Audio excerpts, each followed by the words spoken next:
قصیدہ یہ صنف شاعری عربی سے فارسی میں اور فارسی سے اردو میں رائج ہوئی۔ اردو نے حسب معمول فارسی کی جملہ خصوصیات کو اپنے دامن میں بغیر سوچے سمجھے سمیٹنے کی کوشش کی۔ خوبیاں اور خرابیاں دونوں ساتھ ساتھ آتی گئیں۔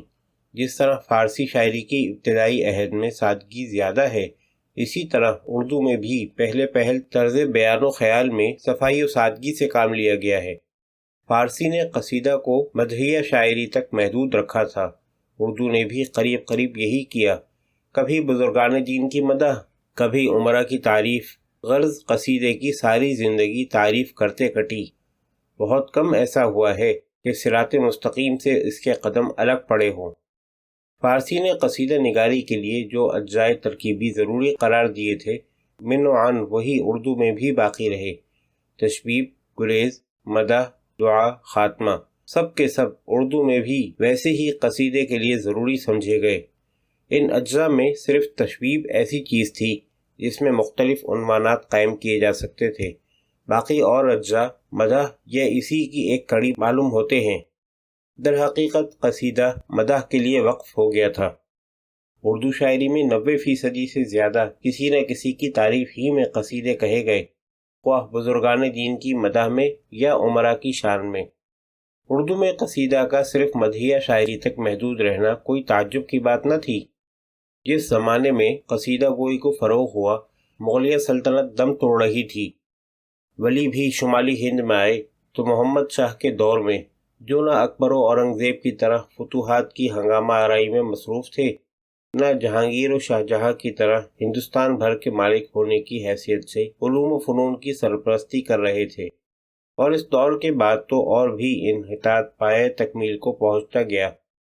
سودا وغیرہ کو نہ کبھی شہنشاہ ہند مارکہ آرائی میں نظر آیا اور نہ کبھی جہانداری کے لیے شاہانہ دربار میں دکھائی دیا۔ بابر کی اولاد دہلی میں برائے نام حکمراں تھی، سلطنت کے چہرے پر جھریاں پڑ چکی تھیں۔ دست راشدار تیغ آزمائی کر کے اکبری دور واپس نہیں لا سکتا تھا۔ پھر ہمارے شعراء گوں نگوں واقعات رستم و سہراب کے ایسے کردار کہاں پاتے کہ مدح کے سوا کسی اور طرف بھی توجہ کرتے، لیکن جب بھی موقع ملا تو اسے نظر انداز بھی نہیں کیا۔ سودا نے حافظ رحمت خان و شجاع الدولہ کے مارکے پر جو قصیدہ کہا ہے، وہ آپ اپنی مثال ہے۔ اس کے علاوہ شہر آشوب وغیرہ میں بھی انہوں نے اردو قصیدہ گوئی کو حقائق و واقعات کی طرف رجوع کرنے کی کوشش کی۔ افسوس ہے کہ ان کے بعد کوئی قصیدہ کہنے والا ان کی تقلید نہ کر سکا۔ زندگی کے مختلف مسائل اور سماجی انتشار یا سیاسی انقلاب پر قصیدے نہ کہے جا سکے۔ نتیجہ یہ ہوا کہ تنوع نہ رہا، لوگوں کی نظریں درگاہ و دربار کے علاوہ کہیں اور نہ جا سکیں۔ قصیدہ صرف مدح کا دوسرا نام ہو کر رہ گیا۔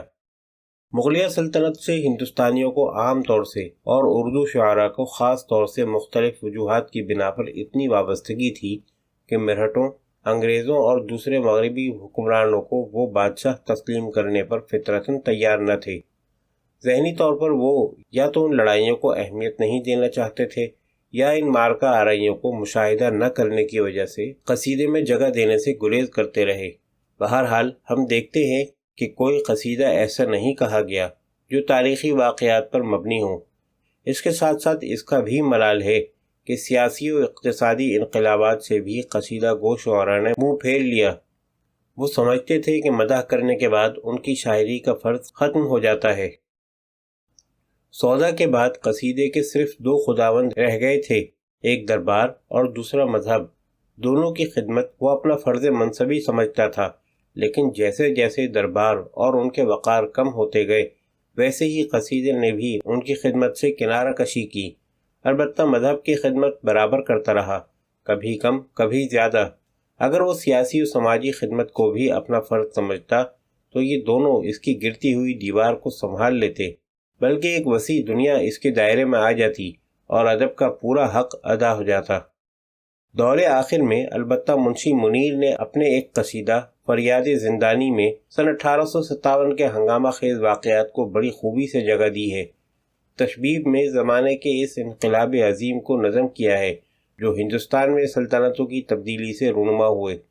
شاہی خاندان کا تحت ہونا، قصر سلطانی و ایوان مینائی کا کھنڈر ہو جانا، لوگوں کا پھانسی پر لٹکنا، خون سے لڑکوں کا سرخ ہونا، فاقہ کشوں کا بےتاب ہو کر سسکنا، خواتین عالیہ کا دانہ گندم کے بجائے جو کی بھوسی تک نہ پانا، اور ان کے علاوہ اور بہت سی انتشار و طوائف الملوکی کی صورتیں جس کمال و صداقت کے ساتھ شاعر نے نظم کی ہیں، وہ ہر صنف شاعری کے لیے باعث فخر ہو سکتی ہیں۔ کاش اور شعراء بھی زندگی کی حقیقت کو اسی طرح نظم کرتے۔ غزل سے زیادہ قصیدے پر مذہب کا اثر نمایاں ہے، لیکن دونوں کے مذہبی عناصر میں ایک بڑا لطیف و اہم فرق ہے۔ غزل میں زیادہ تر تصوف کے مختلف عقائد و مسائل کارفرما ہیں۔ الفاظ و ضرب الامثال، محاورات و استعارات صوفیانہ نقطہ نگاہ سے مذہب کے نام پر غزل میں لائے گئے۔ اگر زیادہ سختی کے ساتھ جائزہ لیا جائے تو ہم اس نتیجے پر پہنچیں گے کہ شاید غزل نے تصوف ہی کو مذہب سمجھا تھا، برخلاف اس کے قصیدے میں متشرع عقائد کا غلبہ ہے، صوفیانہ خیالات و جذبات زیادہ نہیں، یہاں قرآن و حدیث سے زیادہ کام لیا گیا ہے۔ اصول دین مثلا قیامت، حج، نماز، روزہ، عدل وغیرہ پر ہمہ اوسط کے مسائل سے زیادہ دلچسپی لی گئی۔ قصیدے میں متشرع عقائد کی کثرت غالباً ممدوح کی شخصیت کی وجہ سے ہو۔ بزرگان دین کی فہرست پر نظر ڈالنے سے معلوم ہوتا ہے کہ رسول خدا، خلفائے راشدین، ائمہ، اولیاء، سلاطین، امراء قریب سب ہی زیادہ سے زیادہ شرع کی پابندی کرنا چاہتے تھے۔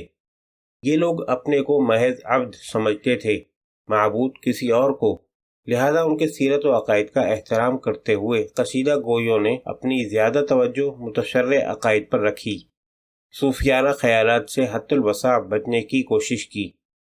اس سلسلے میں یہ امر بھی قابل توجہ ہے کہ قصیدہ گو معجزات، کرامات پر ایمان رکھتا ہے، اور یہ ایمان اس کے تحت الشعور پر چھایا ہوا ہے۔ یہی وجہ ہے کہ مبالغہ آمیز مداح معجزات و کرامات کے رنگ میں عموماً ڈوبی ہوئی ہوتی ہے۔